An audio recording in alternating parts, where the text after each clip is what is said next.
The Final Inquiry, a Narrative of Power and Memory. Madam Speaker, or rather, former Madam Speaker, my apologies. Would you be so kind as to recall the specific year you first ascended to the position of Speaker of the House? The voice was deliberate and mild, characterized by that distinctive Louisiana lilt, which transformed a rigorous inquiry into what felt like a casual chat on a sun-drenched veranda, rather than a formal interrogation within the confines of a Senate hearing chamber. Senator John Kennedy reclined slightly in his leather chair, his magnifying reading glasses resting precariously upon the bridge of his nose as he observed Nancy Pelosi over their frames, resembling a patient patriarch waiting for a descendant to recollect a fundamental piece of family history. A profound silence filled the room, yet it was not the contemplative pause of a witness weighing a complex response with strategic precision. It was not the calculated stillness of a seasoned politician evaluating the potential fallout of her words. Instead, it was an empty, hollow silence, the kind of quiet that emerges when one searches for a self-evident truth that should be readily accessible but remains frustratingly out of reach. Nancy Pelosi sat positioned at the witness table within the Senate Judiciary Committee's grand hearing room, supported on either side by two legal counselors dressed in exceptionally expensive, sharp-cut suits. She gazed back at Senator Kennedy with a look of utter bewilderment, as if he had just demanded she calculate a complex differential equation using nothing but her mental faculties. Her lips parted slightly, then closed, then parted once more, in a silent struggle to form a coherent thought. The C-SPAN cameras were tightly focused on her countenance, capturing every flicker of uncertainty as every major cable news network abandoned their scheduled programming to broadcast this momentous event live. This oversight hearing regarding congressional equity trading and potential ethical transgressions had originally been framed as just another piece of predictable Washington theater when it was first announced to the public. However, something in the way Pelosi appeared, at that precise moment, the vacant expression in her eyes, and the subtle lines of confusion etching across her brow, signaled to every spectator that this session was destined to be entirely different. 10 seconds drifted by, then 15, and the atmospheric silence became increasingly heavy and uncomfortable. That was the period when we reclaimed the lower chamber from the Republican Party, after she was visibly searching, grasping for words like a user attempting to recall a password they have entered 1,000 times, only to find that when the stakes are highest, the memory has simply evaporated. Kennedy's tone remained remarkably soft, bordering on compassionate as he provided the answer. That was 2007, ma'am. You assumed the mantle of Speaker in January of 2007, which was precisely 17 years ago. Do you hold a recollection of that historic moment? Pelosi's cheeks flushed with a faint crimson hue as she replied, "Of course I remember that. I was merely—" But Kennedy cut in smoothly. "And what year did you begin your second tenure as Speaker of the House?" Another lengthy pause ensued, this one significantly more protracted than the first. Her legal team shifted with visible unease in their upholstered chairs, and one of them moved to whisper a prompt into her ear. But Kennedy raised a steady hand to intervene. "I would prefer if Mrs. Pelosi responded from her own personal recollection, if you would be so kind as to allow it." The attorney retreated back into his seat, and Pelosi stared down at the polished table before her. 2019. I believe the year was 2019. Yes, ma'am. 2019 is correct, Kennedy replied. And you remained in that office until January of this current year, isn't that right? When the newly elected Congress was officially sworn in? Yes, she whispered. So you occupied the Speaker's chair on 2 separate occasions for a cumulative duration of 12 years, holding one of the most formidable positions in the American government, third in the line of succession for the presidency. You were granted access to the highest levels of classified intelligence. You cast votes on authorizations for military conflict. You exerted total control over which pieces of legislation reached the floor for a vote. You remember those years vividly, I presume? Of course I do, she asserted. Kennedy then lifted a specific document from the organized pile arranged in front of him. Excellent. Then you will surely recall the specific stock acquisitions. Allow me to inquire about those. He adjusted his spectacles and looked down at the typed page. March 15th, 2020. That was a Sunday, occurring right in the heart of the initial COVID-19 panic. Do you recall that specific day? Silence once again pervaded the room. Ma'am, do you have a memory of March 15th, 2020? Pelosi's voice was barely audible as she spoke. I remember that was during the onset of CO Indeed.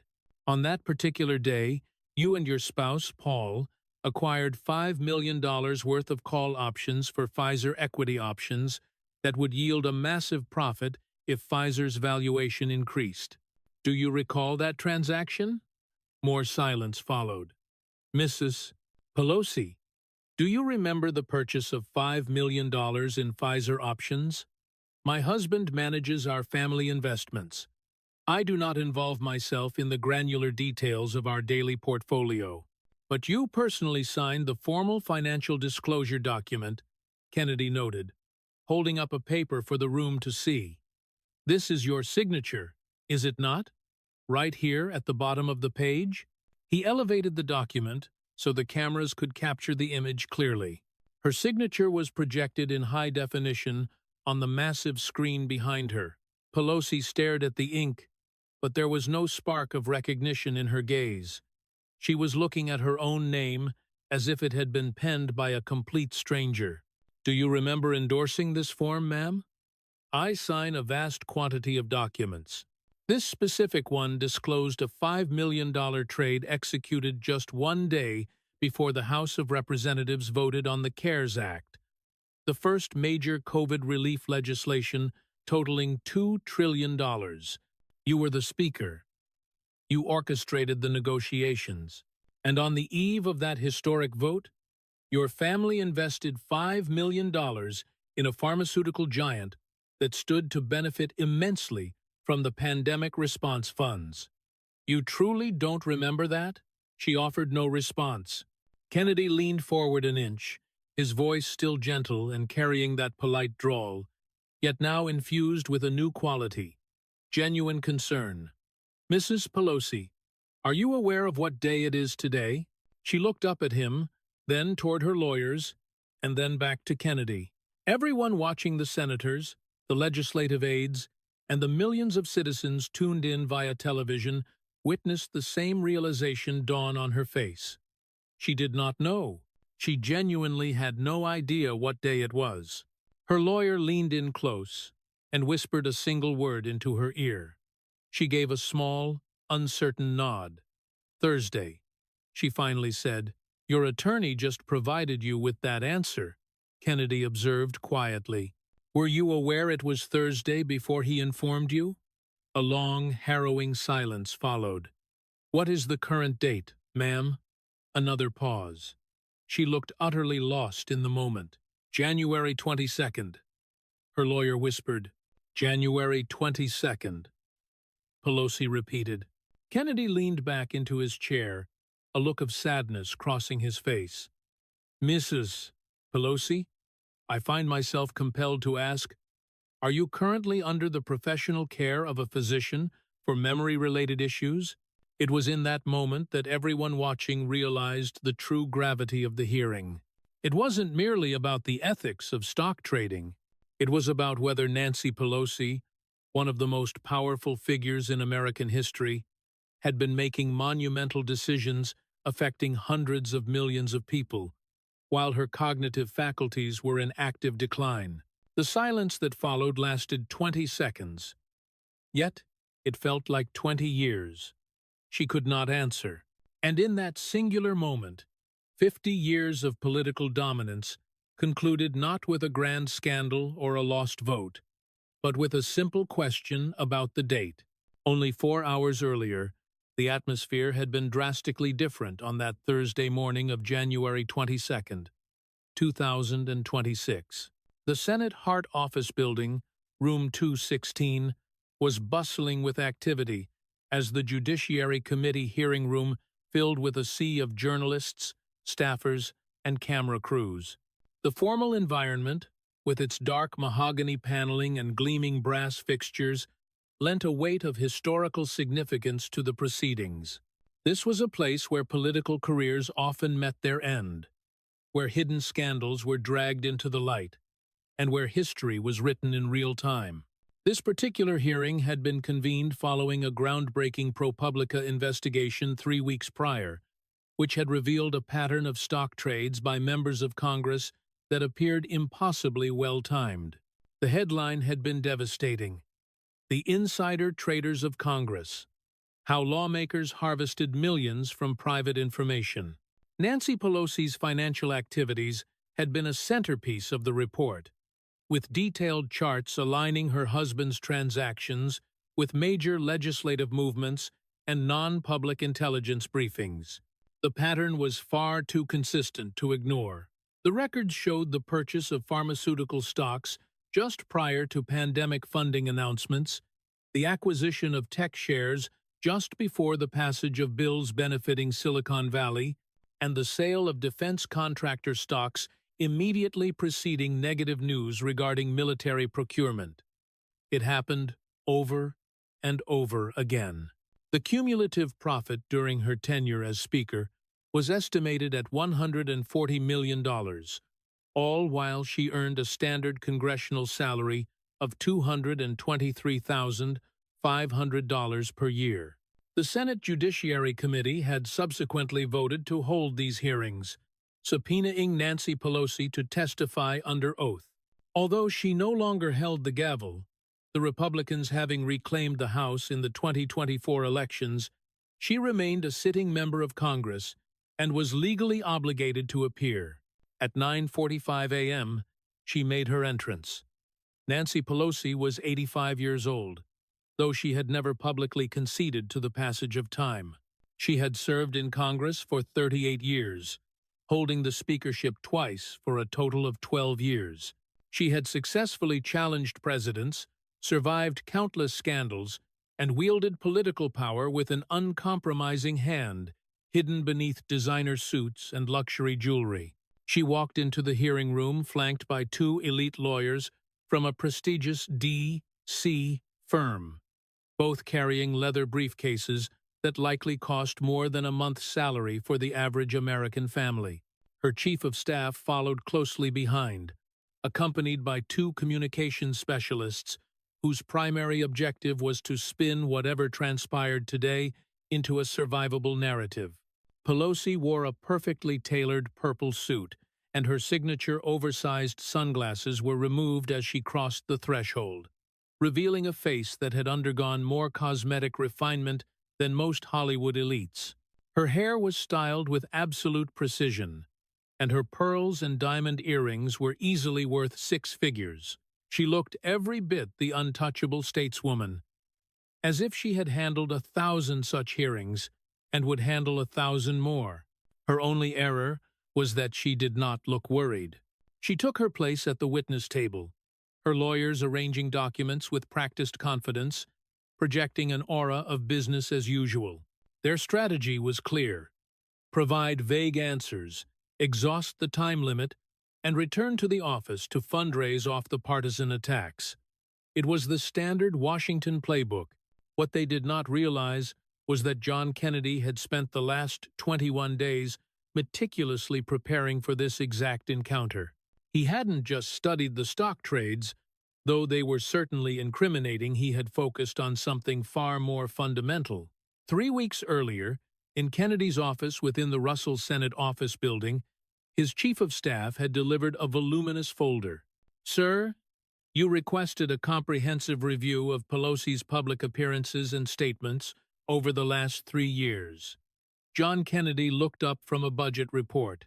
At 73, He remained sharp and fit, though he often used his folksy Louisiana persona to lead opponents into underestimating him, a tactic he utilized with great success. His academic pedigree, including degrees from Vanderbilt, Virginia Law, and Oxford, along with decades of legal and treasury experience, proved he was far more formidable than his aw-shucks demeanor suggested. "What did the investigation reveal?" Kennedy asked. His chief of staff placed the folder on the desk. It was 3 inches thick with transcripts and video logs. "I've highlighted the anomalies." Kennedy began reading, and within minutes, he was making notes. He noted an interview from June 2024, where Pelosi referred to Donald Trump as President Bush 3 times before being corrected. He noted a fundraiser in August 2024, where she repeated a specific sentence 4 times in 90 seconds, verbatim, like a malfunctioning recording. He saw a press conference from September 2024, where she confused her own committee assignments. Finally, he reviewed a civil deposition from December 2024, where she answered, "I don't recall 76 times in a 4-hour window." Kennedy looked up, his expression grim. "This is more than just the typical signs of aging." His chief of staff nodded in agreement. "The frequency of these lapses is accelerating rapidly. If you compare 2023 to late 2024, the decline is obvious. Has anyone else brought this to the public's attention? Only on social media. The mainstream press won't touch it, because she's still too influential." Kennedy leaned back, silent for a moment. Pull every financial disclosure her husband made during her time as Speaker. Cross-reference the dates and amounts with classified briefings and committee votes. I suspect the trading is inextricably linked to these cognitive issues. If she can't remember the year she took office, she certainly can't remember authorizing multi-million-dollar trades, which suggests someone else was utilizing her access while she was too impaired to intervene. His chief of staff whistled softly. "That's a heavy accusation." "It's not an accusation yet," Kennedy corrected. "It's a question, and it's one I intend to ask on live television." They spent the following 2 weeks building their case, not a purely legal one, as Kennedy wasn't acting as a prosecutor, but a narrative case. They mapped out a sequence of perfectly timed trades, followed by contradictory public statements and depositions where her memory seemed to vanish entirely. By the time they finished, Kennedy possessed a 30-page binder, where every fact was documented and every source was a matter of public record. He didn't need secret information. He simply needed to ask her to remember the things she should naturally know. Now, at 10 a.m., on January 22nd, the hearing was officially called to order. The chairman demanded silence in the room. The Senate Judiciary Committee hearing on congressional stock trading and ethics violations is now in session. He proceeded through the standard formalities and rules, noting that Nancy Pelosi was the primary witness, to be followed by SEC officials and ethics experts.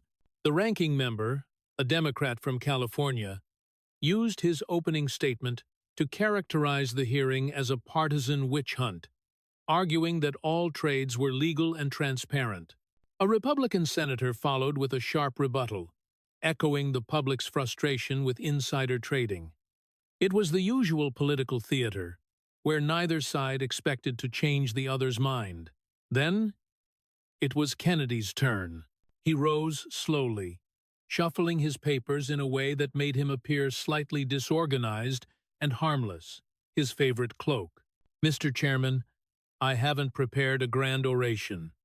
I simply wish to ask the witness a few questions to establish the facts for the record." He turned his gaze toward Pelosi, who met it with a look of practiced condescension. Kennedy smiled faintly. "Madam Speaker, I apologize. You aren't the Speaker anymore, are you? What is the preferred form of address?" Pelosi's response was sharp. "Congresswoman is sufficient."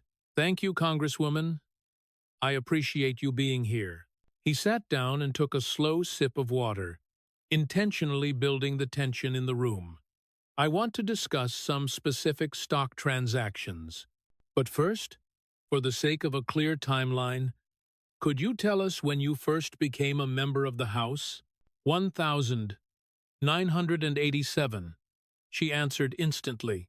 Thank you. And when did you first serve as Speaker? And that was the catalyst. Pelosi paused only for 2 seconds, but it was 2 seconds too long for such a fundamental question. That was when we reclaimed the House, after the Bush years. She was searching for the date, and everyone could see it. Kennedy didn't help her. He simply waited. 2007, she finally said, though the conviction was missing from her voice. Yes, ma'am. January 2007, Kennedy confirmed. And you served until 2011, then became minority leader, then returned to the speakership in 2019. Is that correct? Yes? So you were in leadership for nearly 18 years, 12 of those as Speaker.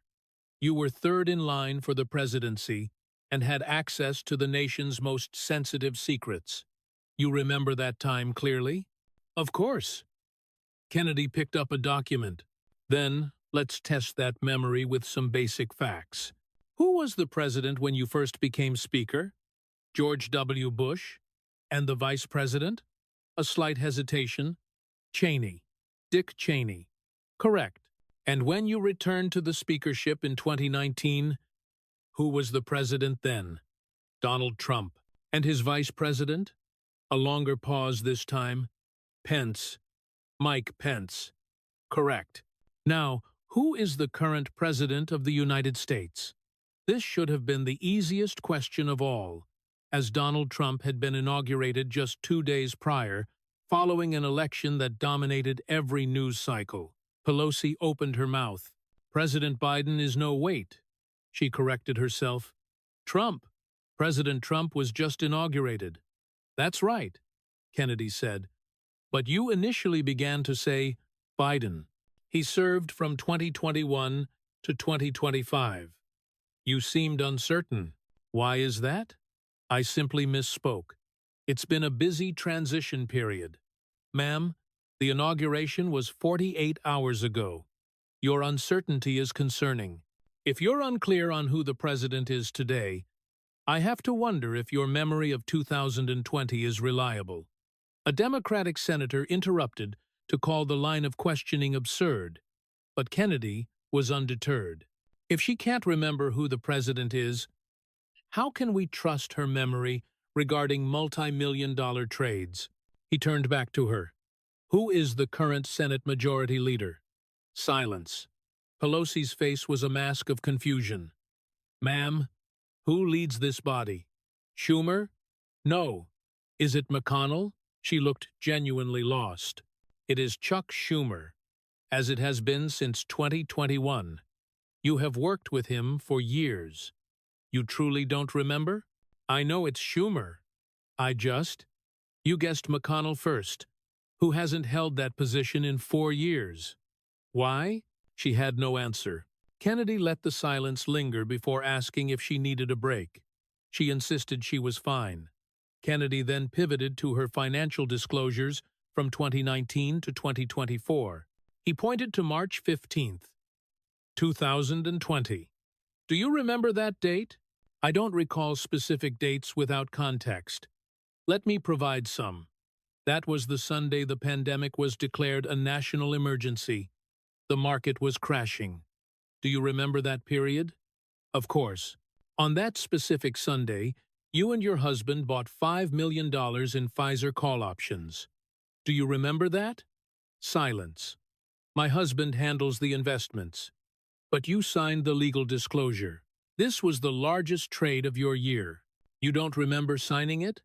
I trust my staff to prepare the forms. So you sign multi-million-dollar financial documents without reviewing them? I review them, but I don't memorize them. Then, do you remember the trade? Yes or no? After a long pause, she said, I don't recall the specific details. Kennedy leaned in. The problem, ma'am, is that the very next day, you led the negotiations for the CARES Act, which included $10 billion for vaccine development. Your family bet $5 million on Pfizer just 24 hours before you authorized billions in funding that would benefit them. That is either the greatest coincidence in history, or it is insider trading. But you claim you don't remember it. What else have you forgotten? Pelosi's lawyers were now whispering frantically.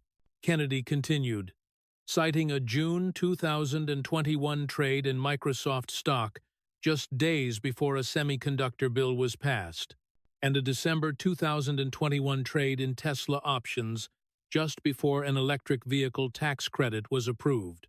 These are massive trades, perfectly timed to your legislative agenda. And you're telling this committee you have no memory of any of them? I do not coordinate my work with my husband's finances, she insisted, her face flushed. I'm not asking about coordination. I'm asking about memory. You signed these forms. Your name is on them. Kennedy then played video clips of her recent interviews where she gave contradictory answers to CNN and MSNBC just days apart.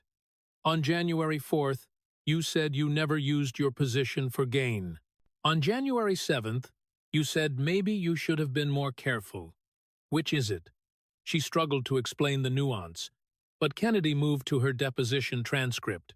In a 4-hour deposition 3 weeks ago, you said, I don't recall 76 times.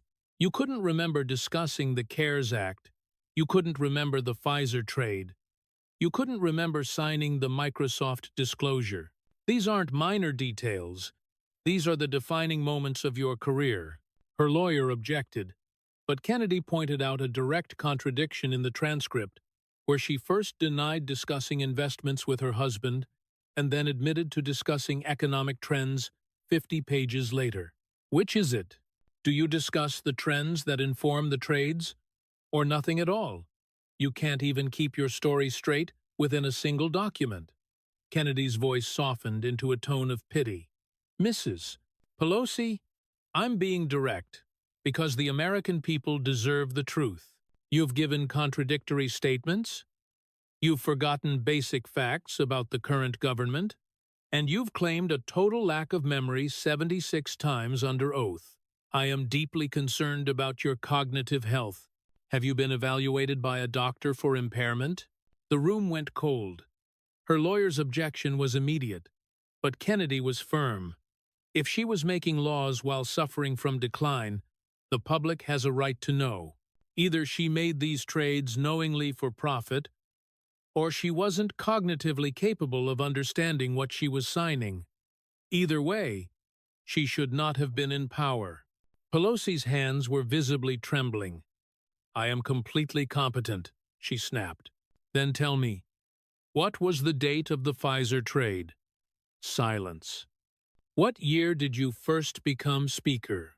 She couldn't find the answer. What did you have for breakfast this morning? A long, terrifying pause. She couldn't remember. What day of the week is it? Her lawyer whispered Thursday. Thursday, she repeated. You only knew that because he told you, Kennedy noted. What is today's date? She looked panicked.